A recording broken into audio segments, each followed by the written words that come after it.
Cessez de courir après les choses. Laissez-les venir à vous grâce aux principes bouddhistes qui peuvent métamorphoser votre existence. Imaginez que le fait de relâcher votre emprise soit la voie la plus rapide vers votre épanouissement personnel. Imaginez que posséder moins ne soit pas une privation, mais un enrichissement véritable. Dans ce contenu, vous allez explorer des principes profonds issus de la philosophie bouddhiste qui révolutionnent votre manière d'appréhender l'anxiété, les dépendances affectives et vos interactions sociales. Il ne s'agit nullement de concepts abstraits, mais bien de méthodes concrètes et simples d'accès pour vous relier à votre sérénité profonde, exister avec détermination et accueillir le bonheur authentique sans le rechercher activement. De la culture de la présence attentive au quotidien jusqu'à l'application de la bienveillance sans vous consumer, ce parcours va vous démontrer qu'il n'est pas nécessaire de bouleverser votre univers entier pour modifier votre parcours de vie. Il suffit simplement d'adopter un nouveau regard sur les événements. C'est précisément ici que débute cette métamorphose, la maîtrise du relâchement. De quelle manière le détachement vous émancipera-t-il sans nécessité de renoncement? Relâcher son emprise n'équivaut nullement à baisser les bras. Ce n'est pas fuir, ni renoncer à l'affection, à vos aspirations ou à ce qui vous est précieux. Relâcher, selon la philosophie bouddhiste, signifie arrêter de se cramponner désespérément. C'est là que réside toute la nuance fondamentale. Quand vous vous agrippez, vous vous alourdissez inutilement. Vous vous chargez d'attentes démesurées, d'appréhensions, de résultats que vous ne maîtrisez aucunement, et cela provoque de la douleur, cela vous vide de votre énergie. Le principe fondamental ici réside dans le fait que la douleur provient de l'attachement excessif. Bouddha l'a exprimé de façon limpide. Le désir, lorsqu'il se transforme en besoin impérieux, crée la souffrance. Pour quelle raison? Parce que tout évolue constamment, rien ne demeure permanent. Les individus, les situations professionnelles, les instants de joie, même votre enveloppe corporelle. Et si vous vous accrochez à l'illusion que rien ne changera, vous serez perpétuellement en opposition avec la réalité des choses. Alors, comment parvenir à relâcher véritablement et durablement? La première étape réside dans la prise de conscience que vous vous accrochez effectivement. Une relation qui ne vous apporte plus de nutrition émotionnelle, une crainte qui vous paralyse dans votre progression, une conception rigide concernant la manière dont les événements devraient se dérouler. Observez sans porter de jugement sur vous-même. Contentez-vous d'observer simplement, car voir distinctement constitue déjà une partie intégrante du processus de relâchement. La pratique du détachement ne signifie aucunement l'indifférence glaciale. Au contraire, c'est aimer sans vouloir posséder, accompagner sans vouloir contrôler, exister sans créer de dépendance. C'est s'octroyer de l'espace à soi-même ainsi qu'aux autres personnes. C'est avoir confiance dans le principe qu'il n'est pas nécessaire de retenir pour qu'une chose conserve de la valeur. Dans la tradition philosophique bouddhiste, on évoque les 5 agrégats, les skandhas, la matière, les sensations, les perceptions, les constructions mentales et la conscience. Comprendre que vous n'êtes aucune de ces composantes isolément, mais quelque chose de considérablement plus fluide, vous aide à relâcher l'identification rigide à vos pensées ainsi qu'à vos émotions. Vous n'êtes pas défini par vos accomplissements, vous n'êtes pas défini par vos échecs. Vous êtes infiniment plus que cela. Il est également extrêmement bénéfique de s'exercer à ne pas s'accrocher de manière excessive. C'est comparable à tenir du sable dans votre main ouverte. Si vous serrez fortement, il s'échappe entre vos doigts. Si vous le maintenez avec douceur, il demeure présent. Il en est de même pour les individus et les expériences vécues. Cessez de serrer avec force. Un exercice concret pour débuter le processus de relâchement est l'inventaire de vos émotions. Prenez une feuille de papier et inscrivez 3 éléments auxquels vous vous accrochez en ce moment. Ensuite, écrivez pourquoi vous vous y accrochez. Que pensez-vous qu'il adviendrait si vous les laissiez partir? Et quelle partie de votre être résiste activement? Le simple fait de formuler ces éléments par écrit commence déjà à vous émanciper. Un autre instrument utile est la méditation axée sur le relâchement. Respirez profondément et amplement, visualisez ce poids comme un sac à dos chargé et à chaque expiration, imaginez que vous le déposez sur le sol. Ce n'est nullement de la magie, mais votre esprit apprend progressivement qu'il peut s'alléger considérablement. N'oubliez pas qu'il ne s'agit aucunement de tout couper brutalement d'un seul coup. Il s'agit de relâcher progressivement et petit à petit ce qui vous empêche d'avancer dans votre vie. Et chaque fois que vous accomplissez cela, quelque chose en vous s'épanouit véritablement. Votre énergie se clarifie, votre paix intérieure s'amplifie. Car au final, relâcher son emprise n'est pas perdre quelque chose, c'est créer de l'espace pour accueillir du nouveau. La méditation bouddhiste concrète, entraîner son esprit pour l'existence réelle. La méditation ne consiste pas uniquement à demeurer en silence. Ce n'est ni vider totalement son esprit, ni paraître plus spirituel aux yeux d'autrui. Méditer, c'est entraîner son esprit exactement comme on entraîne un muscle pour être présent, observer sans réagir impulsivement et choisir avec lucidité. Et cela ne fonctionne pas uniquement dans un temple isolé. Cela fonctionne chez vous, dans votre environnement professionnel, dans les embouteillages ou durant une conversation délicate. Le bouddhisme différencie deux catégories de méditation essentielles, shamatha et vipassana. La première représente le calme mental profond. Vous apprenez à concentrer votre attention sur un unique point, comme votre respiration naturelle. Et lorsque vous êtes distrait, car vous le serez inévitablement, vous revenez avec bienveillance à votre point de concentration choisi. C'est comparable à ramener un jeune chiot qui s'éloigne sans élever la voix, sans vous irriter contre lui.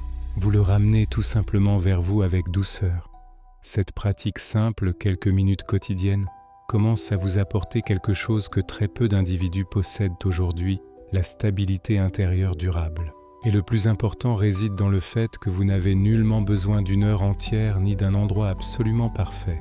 Vous pouvez débuter par 5 minutes chaque matin au réveil.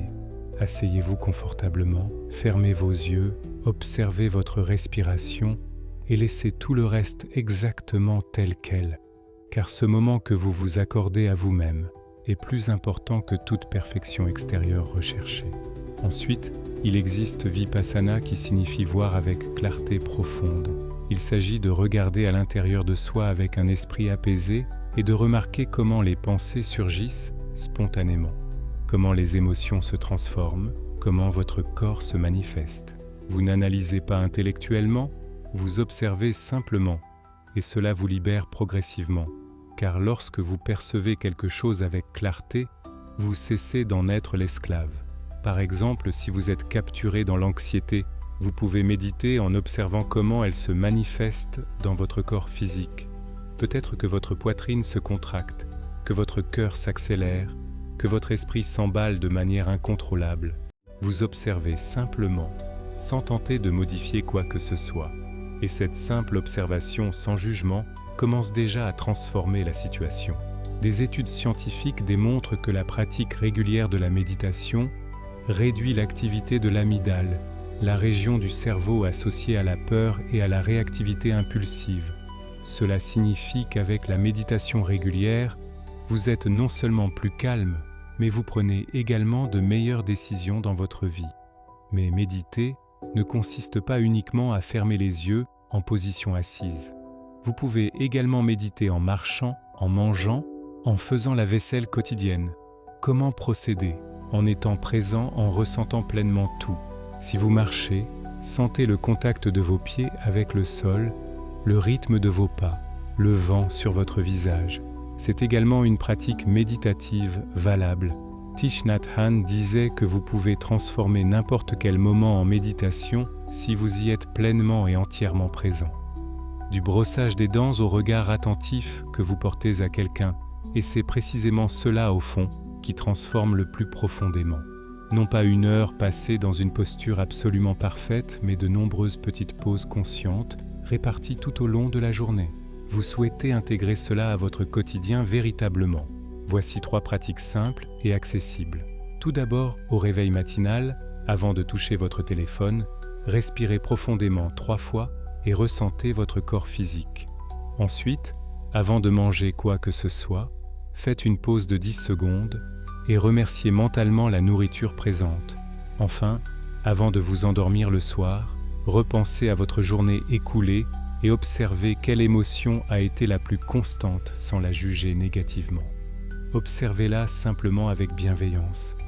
C'est cela, méditer dans l'existence réelle, c'est transformer des moments ordinaires en espaces de conscience éveillée. C'est vous rappeler chaque jour que vous pouvez entraîner votre esprit exactement comme vous entraînez votre corps physique ou apprenez une langue étrangère. La différence fondamentale, c'est que cet entraînement mental change votre façon de vivre absolument tout le reste. Car lorsque votre esprit est entraîné correctement, vous êtes véritablement libre. La pleine conscience comme mode d'existence, le secret, réside dans les petits moments quotidiens. La pleine conscience n'est pas une technique parmi d'autres, c'est une façon d'être au monde. Et quand vous comprenez véritablement cela, cela cesse d'être quelque chose que vous faites uniquement lorsque vous vous asseyez pour méditer formellement et devient une manière différente de vivre votre vie. Car vivre en pleine conscience, c'est cesser d'être en pilote automatique constant. C'est cesser d'aller d'un endroit à l'autre sans remarquer ce que vous ressentez, ce que vous pensez, comment vous réagissez aux situations. Il ne s'agit nullement de tout contrôler parfaitement, mais d'être présent à ce qui se produit au moment précis où ça se passe. Le problème fondamental, c'est que nous avons pris l'habitude de vivre déconnectés de nous-mêmes. Nous accomplissons 1000 choses simultanément. Nous mangeons en regardant notre téléphone portable. Nous répondons à des messages pendant que nous parlons à quelqu'un d'important. Nous pensons à ce que nous allons faire ultérieurement pendant que quelqu'un nous raconte quelque chose d'essentiel. Cette déconnexion alimente l'anxiété chronique, le stress et souvent la tristesse profonde. Car lorsque vous n'êtes pas dans l'instant présent vécu, votre esprit est dans le passé révolu ou dans le futur incertain. Et c'est précisément là que réside la souffrance humaine. Le passé avec tout ce qui ne s'est pas déroulé comme vous l'aviez espéré, le futur avec tout ce que vous craignez qu'il puisse advenir, et le présent qui est la seule chose qui existe réellement, vous le laissez passer sans le vivre pleinement. Lorsque vous pratiquez la pleine conscience régulièrement, vous commencez à remarquer des choses qui vous semblaient invisibles auparavant.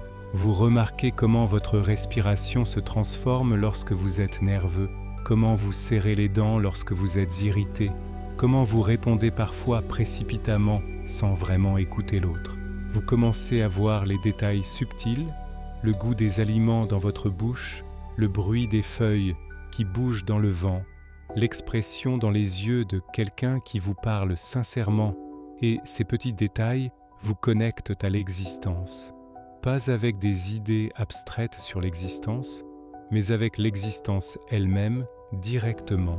Une chose très puissante qui se produit lorsque vous développez la pleine conscience et que vous pouvez commencer à détecter les micro-moments qui vous volent votre énergie vitale.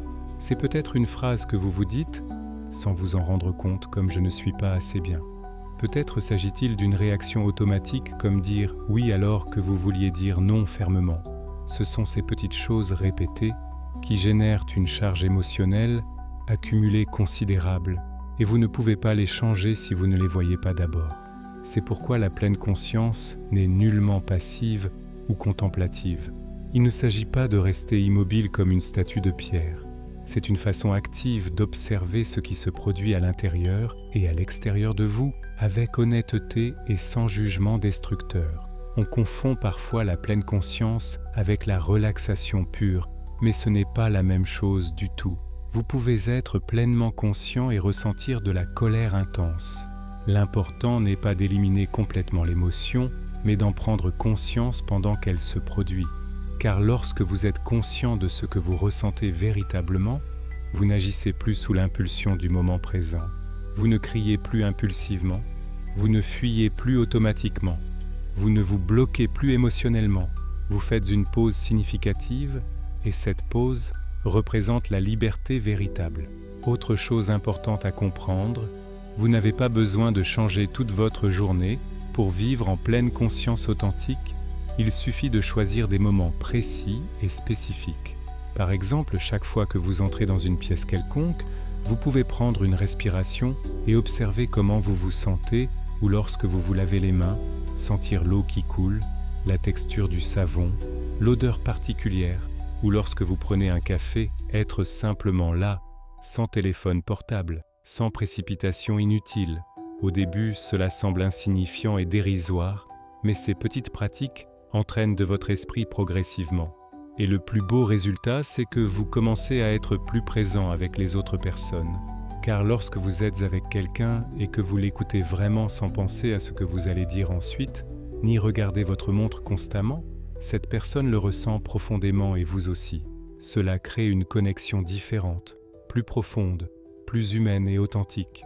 Dans le bouddhisme traditionnel, on dit que la pleine conscience, c'est comme allumer la lumière dans une pièce sombre et obscure. Cela ne change pas ce qui est effectivement là, mais cela vous permet de le voir distinctement. Et lorsque vous voyez clairement la situation, vous pouvez agir avec sagesse véritable. Cela change votre façon de réagir aux conflits interpersonnels, de prendre soin de votre corps physique, d'interagir avec les autres individus. Cela change même votre dialogue interne permanent, car vous commencez à remarquer quand vous êtes dur avec vous-même, quand vous en demandez trop à vous-même, quand vous cessez de vous écouter véritablement. Tout cela vous donne du pouvoir personnel. Car la véritable transformation ne provient pas de choses extraordinaires et spectaculaires, mais du fait de vivre de manière extraordinaire le quotidien ordinaire, de réaliser que chaque instant est une occasion d'être présent pleinement. Et chaque fois que vous êtes présent, quelque chose en vous s'aligne harmonieusement, votre esprit, votre corps, votre cœur émotionnel. Et alors l'existence, même dans sa simplicité apparente, commence à se sentir plus pleine et riche. Vivre en pleine conscience, ce n'est pas être concentré toute la journée comme un moine ascète, c'est être plus éveillé dans sa propre vie quotidienne. C'est ne pas laisser les jours passer comme un film dont vous n'êtes que spectateur passif. C'est revenir au moment présent actuel, encore et encore, comme quelqu'un qui rentre chez lui après un voyage. Peu importe le nombre de fois où vous vous laissez distraire, ce qui compte véritablement, c'est que vous pouvez toujours revenir car chaque instant est une porte ouverte pour recommencer à nouveau. Le karma conscient, c'est choisir ce que vous semez dans chaque acte accompli. Le mot karma est souvent très mal compris dans notre culture. Il est presque devenu une menace populaire. Ce que vous donnez vous est rendu comme une sorte de punition cosmique pour avoir mal agi dans le passé. Mais en réalité, le karma n'est ni une punition divine, ni une récompense céleste. C'est simplement la loi de cause à effet universelle. Tout ce que vous faites, pensez ou dites, laisse une empreinte énergétique. Cette empreinte n'est pas un jugement moral, c'est une graine plantée. Et chaque graine porte ses fruits selon sa nature propre. Si vous semez des graines de paix intérieure, vous récoltez la paix. Si vous semez des graines de conflit, tôt ou tard, c'est ce qui germera inévitablement. L'important n'est pas de vivre dans la peur du karma, mais de vivre en pleine conscience de vos actions. Prendre conscience que chaque acte, même le plus petit et insignifiant, a une direction et une conséquence. Lorsque vous décidez d'aider quelqu'un généreusement, lorsque vous parlez avec respect sincère, lorsque vous prenez le temps d'écouter attentivement, c'est aussi du karma créé. Car vous choisissez une action qui crée une atmosphère particulière, qui influence les autres personnes, qui affecte votre énergie personnelle et votre perception du monde entier. Il en va de même pour vos pensées intérieures.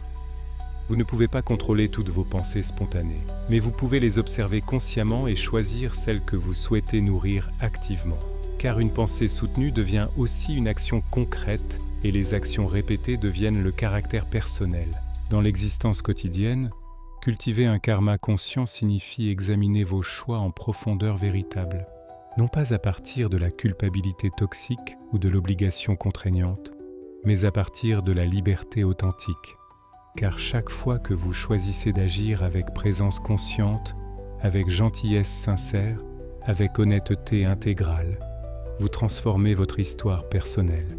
Vous cessez de réagir par impulsion pour répondre avec sagesse éclairée, et cela change absolument tout. Le bouddhisme enseigne qu'il existe 3 portes pour créer du karma actif: le corps physique, la parole verbale et l'esprit mental. Ce que vous faites concrètement, ce que vous dites verbalement et ce que vous pensez mentalement. Observer ces 3 portes est une pratique constante et continue. Par exemple, comment agissez-vous lorsque vous êtes sous pression intense? Quels mots utilisez-vous lorsque quelqu'un ne répond pas à vos attentes précises? Quelles pensées surgissent lorsque les choses ne se passent pas comme vous le souhaitez ardemment? Cela n'est pas pour vous juger sévèrement, mais pour vous libérer véritablement. car lorsque vous voyez comment vous créez votre propre expérience vécue, vous pouvez commencer à créer quelque chose de différent et nouveau. Imaginez un instant que votre journée soit un champ de culture fertile. Chaque conversation échangée, chaque décision prise, chaque geste accompli est une graine que vous plantez dans ce champ. Certaines portent rapidement leurs fruits visibles, d'autres prennent du temps considérable. Certaines passent inaperçues, mais en s'accumulant, elles créent un environnement global. Et si cet environnement est rempli de réactions automatiques négatives, de plaintes constantes, de précipitations permanentes, il est très difficile pour la paix de s'épanouir naturellement. Mais si vous le remplissez de pauses conscientes régulières, de compassion authentique, de responsabilité assumée, alors votre vie commence à refléter précisément cela. Et ici, il y a un point essentiel à comprendre. Le karma n'est pas une fatalité inévitable. Ce n'est pas une condamnation éternelle, ni quelque chose d'immuable et figé. Ce que vous avez fait hier possède une énergie résiduelle, oui, mais ce que vous faites aujourd'hui aussi en possède une. Et chaque instant est une occasion de créer une nouvelle direction pour votre vie. C'est ce qu'il y a de plus libérateur dans cet enseignement profond. Vous n'êtes pas lié à votre passé de manière permanente. Vous construisez votre chemin pas à pas quotidiennement. C'est pourquoi, même si vous avez pris de mauvaises décisions regrettables, même si vous avez blessé quelqu'un ou commis de nombreuses erreurs, vous pouvez recommencer à zéro complètement. Vous pouvez demander pardon sincèrement. Vous pouvez réparer les dégâts causés. Vous pouvez agir différemment désormais. Le karma n'est pas une chaîne qui vous entrave, c'est une invitation à vivre avec intention claire. Et vivre avec intention claire ne nécessite pas de grands changements spectaculaires.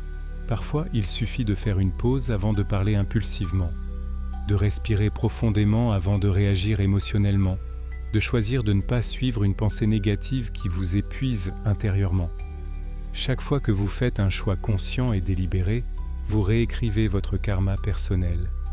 C'est pourquoi, plutôt que de craindre le karma comme une menace, il faut le comprendre comme une boussole directrice, un guide qui vous montre que tout a de l'importance réelle, non pas pour vous contrôler autoritairement, mais pour vous donner du pouvoir personnel.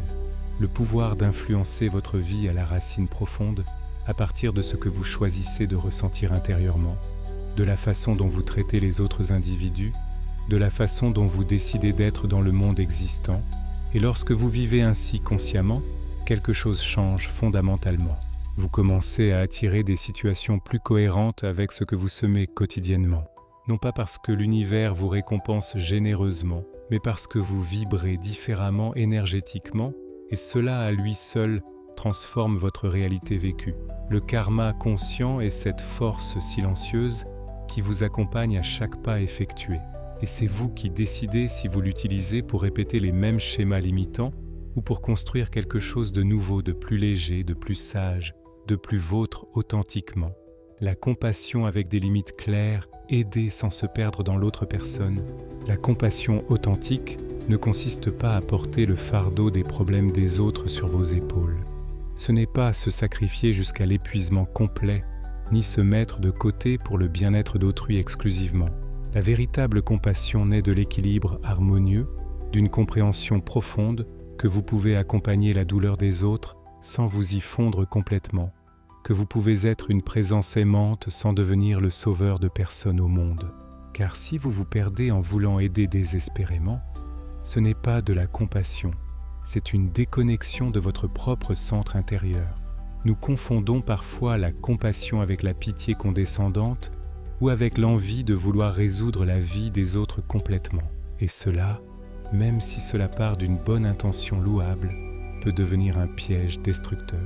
Car cela vous épuise profondément, vous vide complètement et crée souvent des relations de dépendance toxique où l'un donne tout continuellement et l'autre s'appuie sans grandir personnellement. Le bouddhisme enseigne que la compassion est l'une des qualités les plus élevées de l'être humain, mais qu'elle n'est pas aveugle ou naïve, elle est lucide et consciente. Et cette lucidité vous permet de savoir quand donner généreusement, quand soutenir activement et quand lâcher prise nécessairement. Pour cultiver une compassion saine et équilibrée, vous devez d'abord vous inclure vous-même dans l'équation. Cela semble simple en apparence, mais ce n'est pas le cas réellement, car beaucoup d'entre nous ont appris qu'être une bonne personne, c'est s'oublier soi-même complètement, et ce n'est pas vrai du tout. Vous ne pouvez pas donner à partir d'un sentiment de manque profond. Vous ne pouvez pas prendre soin des autres si vous êtes déconnecté intérieurement, épuisé émotionnellement ou plein de ressentiments accumulés.